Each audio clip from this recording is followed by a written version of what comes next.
mira, ¿se escucha? Sí, sí, doctor, se mira y se escucha bien. Muy bien.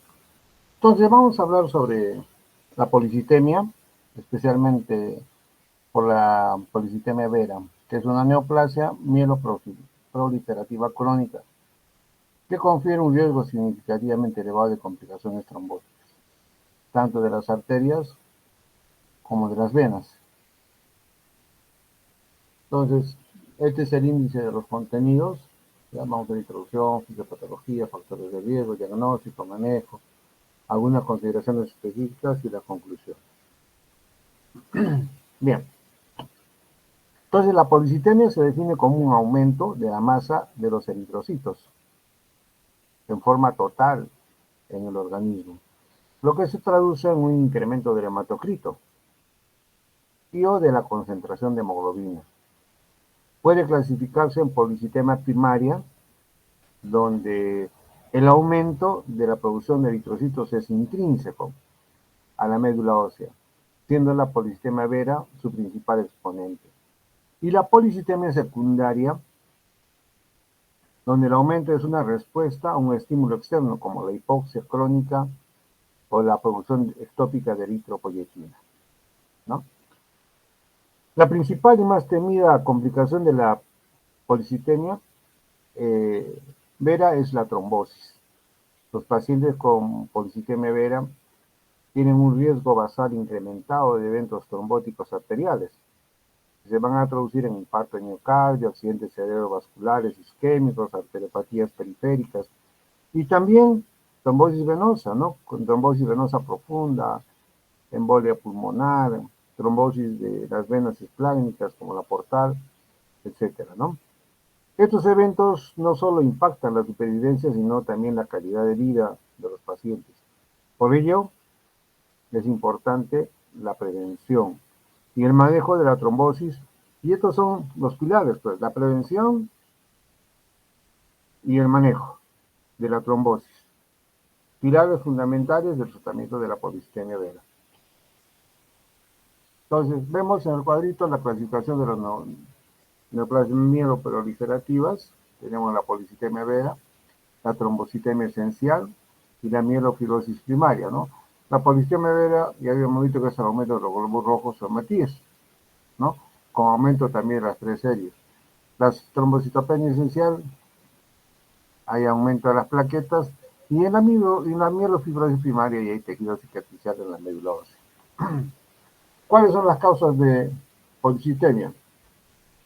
Pueden ser secundarias, como dijimos ya, EPOC, apnea del sueño, tabaquismo, los que viven en la altura, autónomas, renales o neoplásicas. La primaria es la policitemia vera, de la cual vamos a conversar. Y las relativas son, pues, en los cuales han sido producidas por diuréticos, por diarreas, vómitos en los quemados, en fin. La incidencia de la policitemia vera oscila entre 1 a 1.5 casos por cada 100.000 habitantes por año. Y la edad media, al momento en que se diagnostica, es más o menos entre los 60 a 65 años. Pero eso no quiere decir que no se presente en edades más tempranas. La distribución de esta enfermedad por género es de 2 hombres por cada mujer, aproximadamente. Y la población caucásica presenta con mayor frecuencia esta patología en relación a la raza negra. Entonces, recordando, ¿no? 8 a 10 nuevos casos por millón por año. La mediana de la edad es 60 a 65 años. Por la frecuencia de pacientes en menores de 40 años es un 10 a 20%. La incidencia en Europa es 0.4 a 2.8 casos por cada 100.000 habitantes al año, ¿no? Y la mortalidad es 1.6 veces mayor, ¿no?, que la muerte de la población en general.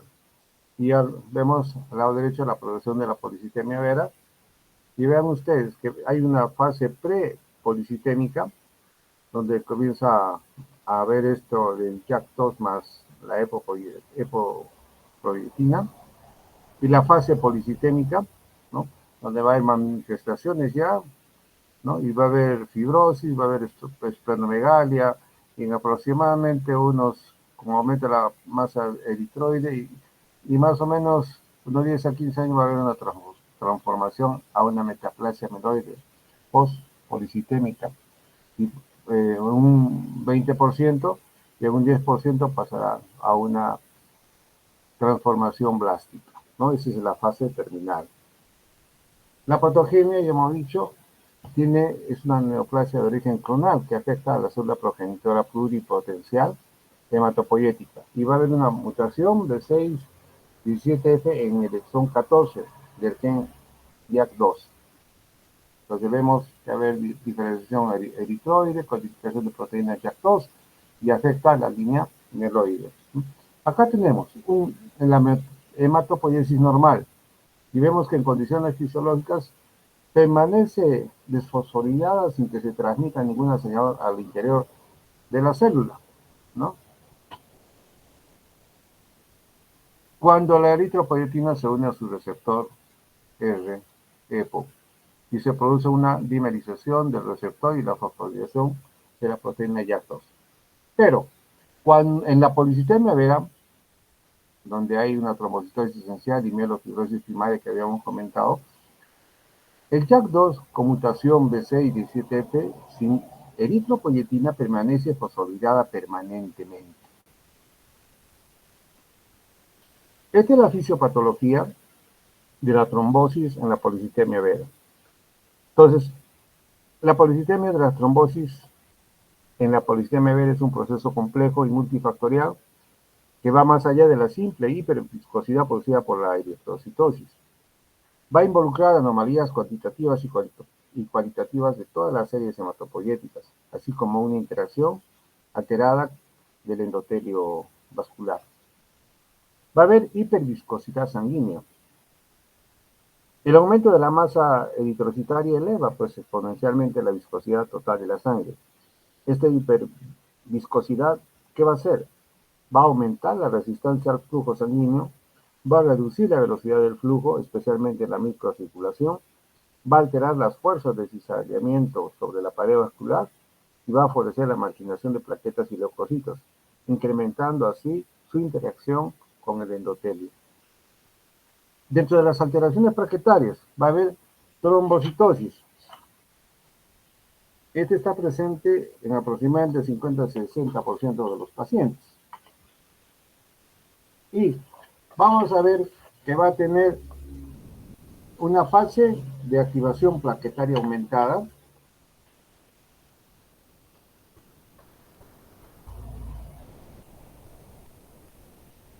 ¿no? Cuando se producen ya alteraciones plaquetarias. Va a haber afectación plaquetaria aumentada, va a haber defectos funcionales,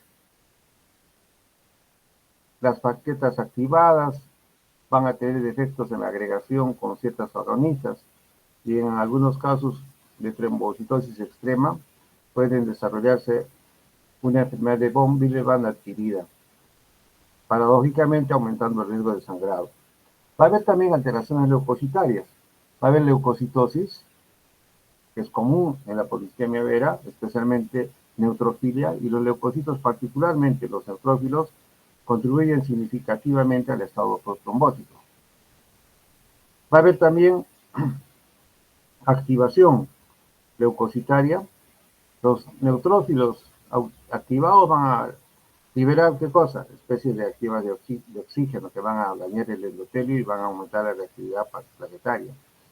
Va a haber también liberación de enzimas proteolíticas como la elastasa y la catepsina G, que pueden degradar los inhibidores naturales de la coagulación y activación de las plaquetas.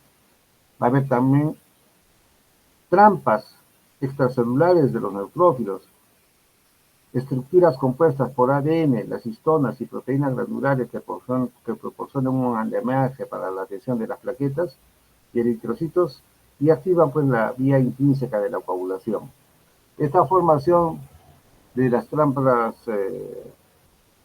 de extracelulares de neutrófilos está aumentada pues en la policitemia vera. ¿Qué más va a haber? Va a haber disfunción endotelial. El endotelio vascular no es un mero espectador pasivo. En la policitemia vera va a haber que un estado proadhesivo y proinflamatorio y las células endoteliales pueden ser activadas por citoquinas inflamatorias, ¿no? Entonces, va a haber pues una sobreexpresión de moléculas de adhesión, ¿no? Como la SICAM1, la VACAM1, las P-selectinas, las E-selectinas y la liberación de factores procoagulantes, como el factor de von Willebrand y el factor tisular. También va a haber mecanismos antitrombóticos. Puede haber una disminución en la producción de óxido nítrico y prostaciclina con propiedades vasodilatadores y antiagregantes. También va a haber un daño endotelial directo inducido por estos NETs, por las respuestas a las citoquinas inflamatorias y por las fuerzas de cizallamiento.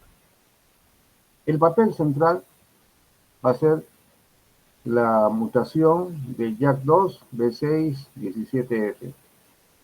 Esta activación de la vía de señalización de la JAK-STAT por la mutación de este JAK2B 617F es un motor clave del fenotipo protrombótico. ¿Qué va a hacer esta? Va a promover la proliferación de las tres series mieloides, va a aumentar la expresión de la P-selectina en plaquetas y en células endoteliales, va a estimular la producción de citoquinas proinflamatorias, contribuye a la formación de los NETs, y esta carga alélica de JAK2 B617F podría correlacionarse con el grado de activación celular y el riesgo trombótico. Y va a haber también una inflamación crónica. Entonces, la policitemia vera es un estado de inflamación crónica de bajo grado. Ya hemos comentado que hay citoquinas inflamatorias elevadas que van a contribuir pues a la disfunción endotelial, van a contribuir a la activación plaquetaria y leucocitaria, y van a alterar esto el sistema de coagulación. ¿Ok? Bien. La clínica. El inicio es insidioso, va a haber trombocitosis, leucocitosis o esplenomegalia aislados que pueden constituir las manifestaciones iniciales. Va a haber aumento del trastorno, a menudo trastorno que se identifica por primera vez la detección accidentalmente. Va a haber hiperviscosidad, va a haber síntomas neurológicos como vértigo, acúfenos, cefalea, trastornos visuales, ¿no? Trastornos isquémicos transitorios, y va a haber también trombosis. En el 66% es arterial y está estrechamente asociado a valores de un hematocito mayor del 60%. Entonces debe sospecharse polisistemia vera en cualquier paciente que desarrolle trombosis de la vena hepática. ¿Ok? Bueno, ¿cuáles son los síntomas? Dolor de cabeza, mareos, tinnitus, visión borrosa y fatiga. Son comunes y están relacionados con el aumento del volumen sanguíneo y el aumento de la viscosidad de la sangre. Va a haber prurito generalizado, especialmente después de una ducha o baño caliente, y está relacionado pues con la liberación de histamina de la vasofilia. Va a haber epistaxis, probablemente que esté relacionado con la congestión de los vasos sanguíneos de la mucosa en combinación con la hemostasia normal. El 60% dijimos que son hombres y la edad media es de 60 años. La polistemia rara vez ocurre en personas menores de 40 años, pero sí se presenta aquí. ¿Qué más va a haber? Va a haber plétora y venas retinianas congestionadas. Va a haber un vaso palpable en el 75% de los casos. Y la trombosis, que es una complicación más común y la principal causa de morbilidad y mortalidad. Entonces dijimos que la trombosis estaría relacionada con el aumento de la viscosidad de la sangre y una función plaquetaria anormal. Paradójicamente, además de la trombosis, puede producirse un aumento del sangrado. Entonces uno dice, no es un estado procoagulante, no, pero también hay sangrado y hay una alta incidencia de enfermedad ulcerosa péptica. Entonces tenemos ahí, ¿no?, el cuadro insidioso, con astemia, adelgazamiento, con cefalea, con parestesia en las extremidades, puede haber hipertensión arterial, también prurito, va a haber acúfenos, diplopía, visión borrosa y esplenomegalia, ¿no? Ahí tienes una una niña que se está rascando porque hay prurito, ¿no? La úlcera que habíamos comentado. El prurito es, dicen, acuagénico, es decir, la causa del prurito en la polisistema vera no está clara y se ha sugerido que la degranulación de los mastocitos con liberación de histamina y factores quimiolíticos, prostaglandinas o interleuquinas pueden jugar un papel en este prurito acuagénico, ¿no? Por agua caliente, habíamos dicho, ¿no? Y también había algunos signos como la eritromelalgia. Ahí muestra esta fotografía, la eritromelalgia de las manos de una mujer que tiene una trombocitemia esencial. También hay eritrocitosis o plétora facial con quemosis conjuntival, ¿no? Y vamos a ver que va a haber pues un aumento de la hemoglobina, un aumento del hematocrito, un aumento de la deshidrogenasa láctica, un aumento del control de plaquetas, un aumento también de los leucocitos, ¿no? Importante, ¿no? Entonces, ¿cómo está el hemograma? Recordemos que la hemoglobina va a ser superior a 16.5 en los hombres y en las mujeres superior a 16. El hematocrito superior al 49% en los hombres y en las mujeres mayor al 48%. ¿Ok? En el 40% de los pacientes se observa leucocitosis neutrofílica, leucosoles con mielemia y basofilia, así como también trombocitosis. En el frotis de sangre periférica, los hematíes suelen ser microcíticos e hipocrómicos. Y en cuanto a la bioquímica, el nivel de eritropoyetina sérica está por debajo del rango referencial normal. Entonces recordemos, ¿no? Como dije, la eritropoyetina sérica está por debajo del rango normal. La velocidad de segmentación globular es baja, obvio, ¿no es cierto? Si hay una policitemia, obviamente, ¿no? Y la vitamina B12 sérica y la uricemia acostumbran a estar elevadas. En el examen del aspirado medular va a haber un aumento de las tres series hematopoyéticas, ¿no? Tanto de la eritroide, la granulocítica y la megacariocítica. Y en la biopsia medular se va a encontrar una hipercelularidad, ¿no? Con incremento de las tres líneas, o sea, va a haber una pienmielosis, incluida la proliferación eritroide, granulocítica, megacariocítica, ¿no? Y también podemos encontrar un PCR alelo específica o la PCR cuantitativa en tiempo real. Ahí encontraremos, como dije, la mutación de B617F de JAK2 o mutación del exón 12 de JAK2, que es la menos frecuente, esa se encuentra aproximadamente en un 5 a 10%.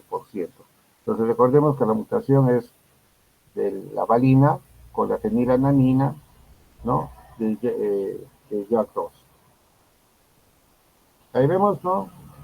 En la biopsia de la médula ósea que se va a encontrar hipercelularidad, pianmelosis con gran prominencia de los precursores eritroides y megacariocíticos.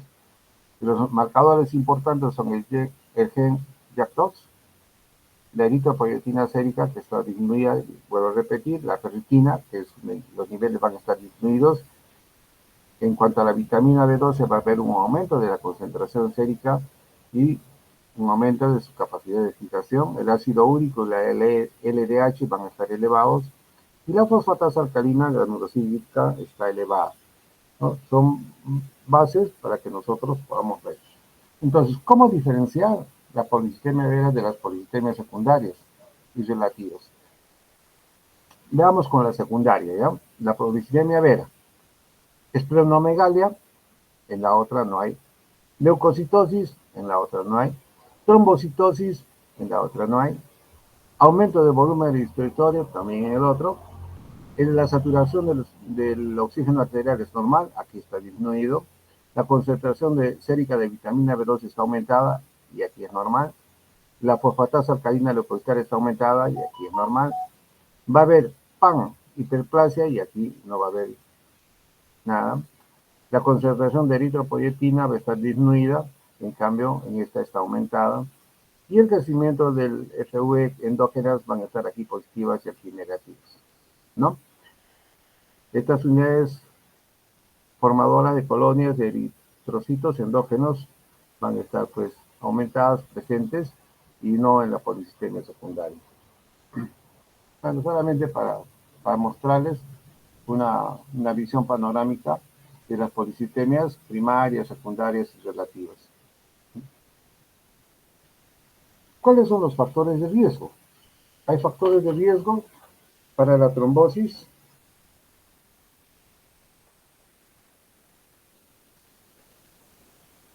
Uno, como ven ustedes, la estratificación de riesgo trombótico es fundamental para guiar la terapia en los pacientes con policitemia vera. La edad avanzada es un factor de riesgo. El impacto es alto en los mayores de 60 a 65 años y aumenta significativamente, como hemos dicho acá, el riesgo trombótico. También es un factor de riesgo el hematocrito elevado, ¿no? Entonces, le dije que había un 60-65% del objetivo. ¿Cuál es? Mantener el hematocrito menos de 45%. Ya vamos a ver cómo, ¿no? Los niveles superiores a 45 aumentan la viscosidad y el riesgo, pues, de trombosis. También es un factor de riesgo la carga alélica de JAK2, ¿no? En investigaciones se encontró que la alta carga alélica podría asociarse con mayor riesgo trombótico, en más del 50%. También es importante el riesgo como la historia de trombosis, ¿no? Que tiene un impacto alto y es un principal predictor de recurrencia trombótica, ya sea arterial o venosa. También la leucocitosis tiene un impacto significativo, ¿no? Y se asocian constantemente con mayor riesgo, ¿no? Si están por encima de los 11.000 o 15.000 leucocitos. También hay factores clásicos como el efecto acumulativo de algunas enfermedades como la hipertensión, ¿no? Estos son los eventos cardiovasculares clásicos. También la diabetes incluye en ella la dislipidemia, el tabaquismo y la obesidad. Esta mutación del JAK2B617F está presente, como le dije, en el 95% de los casos aproximadamente. Y su presencia define la enfermedad y es intrínsecamente esta protrombótica. Y también hay una localización inusual de la trombosis. Los sitios característicos, trombosis venosas en los sitios esplánicos y cerebrales, son típicas pues, de estas neoplasias. Entonces, en rojo vemos las que son de alto riesgo.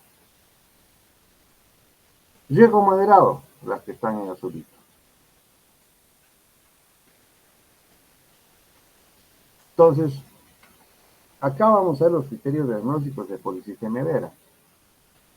Va a haber criterios mayores, va a haber criterios menores. Dentro de los criterios mayores están la hemoglobina mayor de 16.5 en los hombres y mayor de 16 en las mujeres, o con un hematocrito mayor de 49 o mayor del 48% en las mujeres, o que haya un aumento de la masa eritrocitaria mayor del 25%. 2. Que la biopsia de la médula ósea con hipersolubilidad y crecimiento trilineal, es decir, que haya panmielosis con megatericitos, pleomórficos y maduros. Y en tercer lugar, la presencia pues, de la mutación de JAK2B617F o mutaciones de exón que dijimos también, pero esta mutación es mucho menor, en el 5%, máximo 10%. Y dentro de los criterios menores está pues el nivel de eritropoyetina sérica, que está debajo de lo normal. Entonces, ¿qué vamos a hacer para hacer el diagnóstico? Se requieren 3 criterios mayores o 2 criterios mayores más un criterio menor. ¿Ok? Y la estratificación, como les dije, alto riesgo, bajo riesgo. Alto riesgo, más de 60 años, historia previa de trombosis, como les comenté. Aquí el tratamiento, ya vamos a ver después, es la terapia citoreductora y la flebotomía, más ácido salicílico, ¿no? En el bajo riesgo son pacientes que tienen menos de 60 años sin historia previa de trombosis.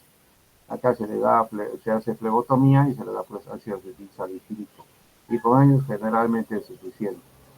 Pero recuerden ustedes que también no hay enfermedades sino personas enfermas, ¿no? Y el enfoque tiene que ser individualizado, ¿no? No hay que hacer una estratificación simplista, ¿ok? Entonces siempre es bueno tenerlo presente.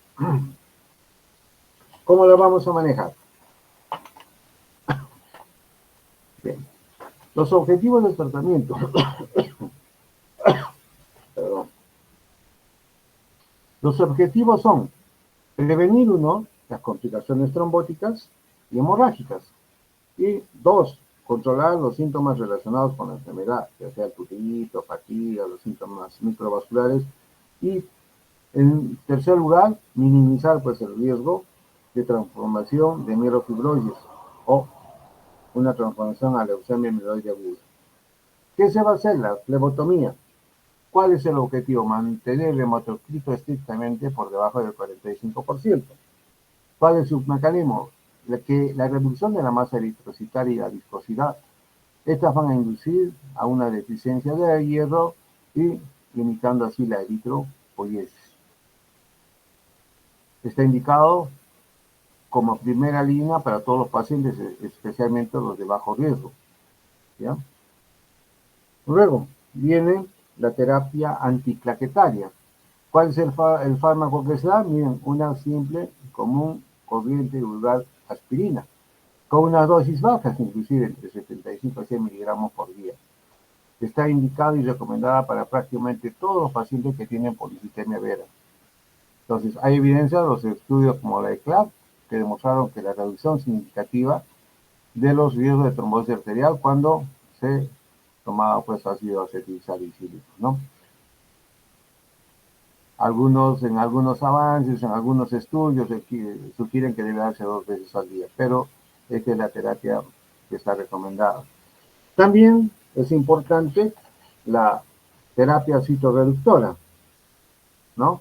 Que está indicada en pacientes de alto riesgo, es decir, aquellos que tienen más de 60 años o una historia de trombosis, o con un bajo riesgo de tolerancia a las flebotomías, o que haya una leucocitosis marcada, o que haya una trombocitosis sintomática, con esplenomegalia progresiva o con síntomas constitucionales severos.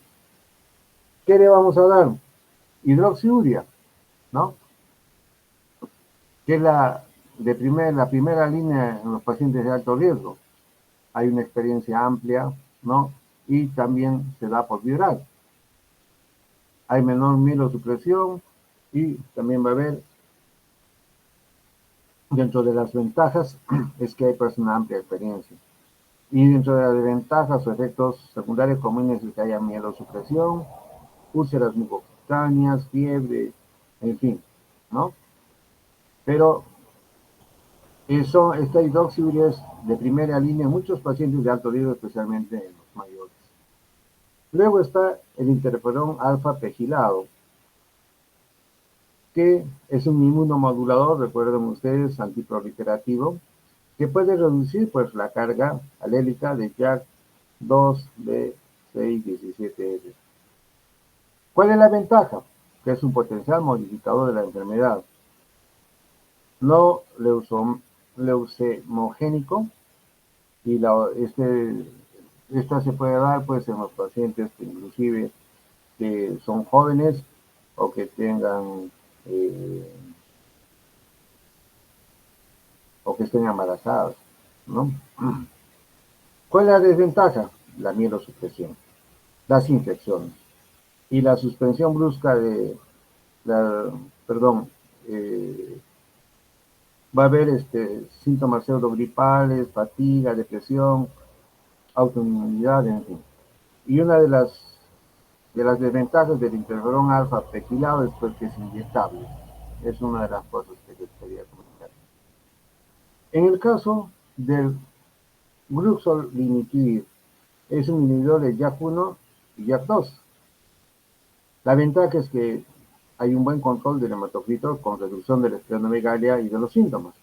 ¿Cuál es la desventaja? La mielosupresión. Infecciones y la suspensión brusca puede causar rebote. ¿Ya? Y dentro de las indicaciones principales están pues, pacientes resistentes o intolerantes a la hidroxiurea. También se puede utilizar el busulfán, ¿no? Que es de tercera línea en los ancianos, que es recuerden que el busulfán es un agente alquilante. Las ventajas es que se da pues, por vía oral y es eficaz en el control hematológico. ¿Cuál es la desventaja? La mielosupresión, riesgo de fibrosis pulmonar y potencial efecto leucemogénico. La indicación principal es que está reservada este busulfán a pacientes mayores de 70 o 75 años y se utiliza, como están viendo ustedes ahí, como tercera línea. También dentro de otras terapias han salido pues varios, ¿no? Como por ejemplo la rusfertida, el bomedemstat, en los cuales se están haciendo pues estudios también. Todavía algunos que han sido aprobados por la FDA, otros no. Por ejemplo, ¿no? En el caso de la rusfertida, tiene un mecanismo mimético de la epsilina. ¿Cuál es el objetivo? Controlar la eritrocitosis y reducir o eliminar las necesidades de las flebotomías. Hay estudios como el de vivir, el verificar, ¿no? Uno que está en la fase 2, otro que está en la fase 3. Entonces es su potencial ventaja que podría convertirse en una opción importante para el manejo de la eritrocitosis, especialmente en pacientes con alta dependencia de flebotomías o síntomas de deficiencia de hierro. Otro es el bomedemstat, cuyo mecanismo, recuerden que es un inhibidor oral de la lisina específica de metilada, que es una enzima epigenética que regula la diferenciación y proliferación de las células madre hematopoyéticas y de los megacaricitos. ¿Cuál es el objetivo? Controlar la trombocitosis, la leucocitosis y otros parámetros de la enfermedad. Así también disminuir los síntomas. El potencial de esta droga pues, es poder ofrecer un nuevo medicamento de acción para pacientes que no responden o son intolerantes a otras terapias, ¿no? También está en la fase de investigación, como le dije. Bien, entonces dentro del tratamiento, como le dije, sangrías, que es el tratamiento fundamental. Ya le dije que hay que disminuir el hematocrito por debajo de 50, ¿no? Se factúan a razón de 400 mililitros cada 3 o 4 días, ¿no? Una vez normalizado el hematocrito, los controles deben ser cada 10 a 12 semanas y esto van a establecer las frecuencias de futuras sangrías. Ojo que los pacientes no deben de tomar suplementos de hierro. Dentro de los antiagregantes ya dije las dosis bajísimas de ácido salicílico e inclusive yo le dije el 70, pero también hasta que 40 miligramos por día redujeron el riesgo de complicaciones trombóticas no mortales, ¿no? Se recomienda en todos los pacientes sin historias de hemorragia. Ojo, si un paciente que tiene hemorragia no le van a dar, ¿no? Intolerancia gástrica, tampoco, ¿no? O trombocitosis extrema. Ya hicimos la terapia citorreductora con hidroxiurea, que ha indicado en personas mayores de 60 años con historia de trombosis, con escasa tolerancia a las sangrías o requerimiento frecuente de sangrías y también que tengan una actividad mieloproliferativa aumentada. Entonces, la dosis inicial es de 15 miligramos por kilogramo de peso corporal por día, dividida en 2 dosis diarias. ¿Cuál es el objeto de la hidroxiurea? Reducir las plaquetas, que vayan, ¿no?, de 100.000 a 400.000. Y los que son resistentes a la hidroxiurea ya hemos visto ya que se encuentran pues el interferón pegilado, el busulfán, ¿no?, entre otras alternativas que aparecen en rusfertida, otros como la anagrelida, el picobramán, el fósforo reactivo, en fin. Entonces, esta es la base del tratamiento que ya recordamos, ¿no?, las flebotomías. ¿Cuál es el objetivo? disminuir el hematocrito por debajo de 45%. Entonces, es un fluxograma del tratamiento para los pacientes de riesgo bajo, para los pacientes de alto riesgo, ¿no? Cuando es muy bajo, no se da, cuando es muy bajo, no se da ácido acetilsalicílico, pero si hay presente JAK2 o ¿no? El SRCB, vamos a darle ácido acetilsalicílico 100 miligramos. En los que tienen alto riesgo, obviamente sí hay que darles ácido acetilsalicílico y el tratamiento citorreductor con hidroxiurea. ¿Cuál es el objetivo? Disminuir las plaquetas por debajo de 400.000, ¿no? Recuerden ustedes que ahí tenemos la hidroxiurea. También se puede utilizar anagrelide, el interferón. Hay inhibidores de la JAK2, como también le dije, ¿no? El ruxolitinib, que se los dejo para que ustedes, si quieren ampliar sus conocimientos, lo puedan leer. Y tenemos aquí las consideraciones específicas, ¿no?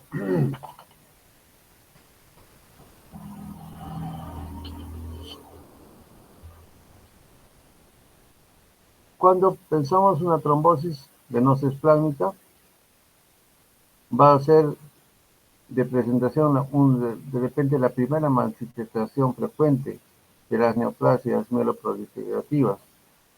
¿Cómo se presenta? Con dolor abdominal, con ascitis, con hepatomegalia, con esplenomegalia. Con hepatomegalia, con esplenomegalia. El diagnóstico es sospechar en alteraciones hepáticas cuando estas son inexplicables, o cuando se ha hecho un ecodoppler o una tomografía o una resonancia magnética. Estas nos van a dar, pues, especialmente las últimas claves para hacer el diagnóstico, ¿no? ¿Cuál es el manejo de las trombosis venosas esplánicas? Anticoagulación, interferón alfa pegilado y el control de las complicaciones como la hipertensión portal. No vamos a hablar de las politemias secundarias porque pues, ya saben que esto es por cardiopatías, en la altura, el EPOC, etcétera, etcétera. Vamos a tener que hacerlo bajar, si no, si estamos en la altura, que baje de la altura, hacerle sus sangrías. Y es corregir para la causa subyacente, si es posible, ¿no? Aspirinadores y coexisten factores de riesgo cardiovascular, pero aquí en este caso de las politemias secundarias no está indicada la citorreducción. Esa es una de las cosas también que quiero que ustedes tengan presente.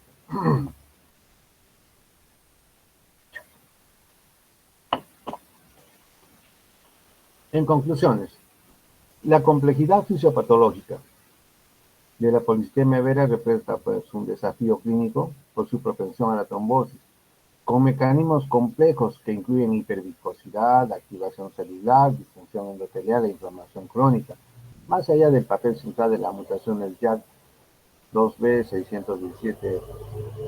El abordaje terapéutico también multifacético. Un manejo exitoso requiere diagnóstico preciso, estratificación individualizada del riesgo, un control estricto del hematocrito, de la terapia antiplaquetaria y también de la citorreducción en los pacientes seleccionados. Entonces, podemos decir que los tratamientos son personalizados. Hay algunos avances terapéuticos significativos, ¿no? Como los interferones pegilados. Ahí lo tienen, alropeg-interferón alfa 2B.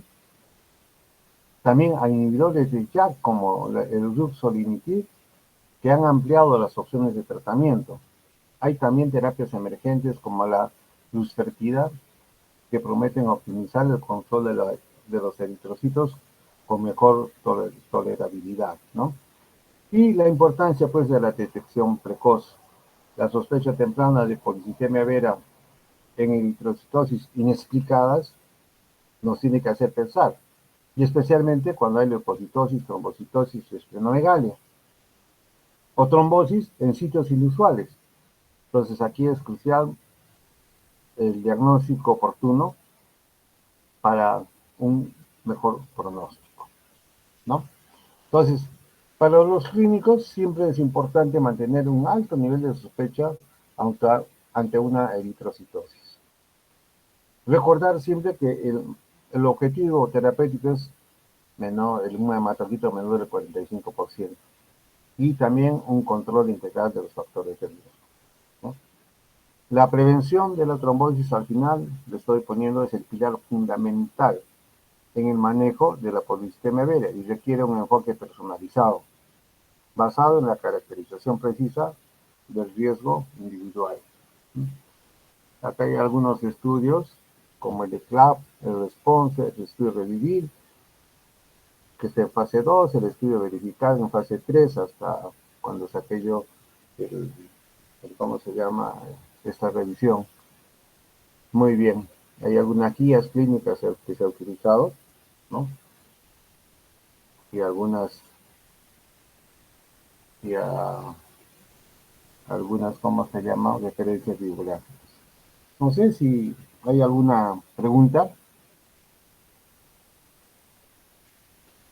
He recalcado algunas cositas que las he repetido para que ustedes las tengan presentes porque son importantes conocerlas.